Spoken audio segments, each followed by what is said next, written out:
press conference sa Japan, mabigat ang mga naging paratang ng dating Undersecretary ng Presidential Communications Operations Office o PCOO sa ilalim ng Duterte administration na si Dr. Lorraine Badoy laban kay Pangulong Bongbong Marcos. Sabi ni Badoy, trinaydor ni Marcos ang Pilipinas. Bongbong Marcos betrayed his country for money. Yes. He is really an American lapdog. American He has lapdog. really surrendered the sovereignty of the Philippines to the Americans. Hugot daw niya ito dahil sa mga nangyayari sa bansa ngayon, lalo na ang lantarang pagpihit ng administrasyon sa foreign policy nito na mas panig sa Estados Unidos at pagtaas ng tensyon sa China dahil sa issue sa South China Sea. The betrayal of Bongbong Marcos of the Filipino people is because of money. It's money. That is what we have been told, because when he sat in office, he, for a few weeks, for about a month or so, was faithful to his campaign promise of continuing the foreign policy of the former president of friends to all and enemies to none.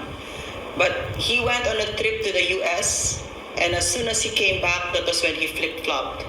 Matatandaan na mula sa 5 EDCA bases na nasa Pampanga, Nueva Ecija, Cagayan de Oro, Palawan at Cebu ay dinagdagan ito ng Marcos admin ng 4 pa, 2 sa Cagayan, tingnan, isa sa dami ng Isabela EDCA site. at isa rin sa Palawan. Sa Nayupak na kabuuan, bangag. nasa 9 na ang American military bases sa Pilipinas.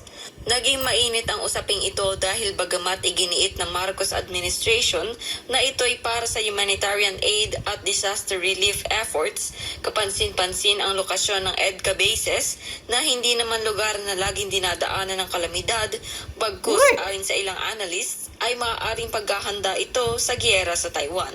Para kay Badoy, ang ganitong hakbang ni Marcos ay malinaw na pagtatraidor sa bayan at marahil ito'y dahil sa personal na interes ng kanilang pamilya sa Amerika. Correct. There is no other logical explanation for why would you bring your country to the brink of war, except that we think it is because there were agreements that were made with Bongbong Marcos and the US government for the US government to release the funds that they had frozen of the stolen wealth by the Marcoses.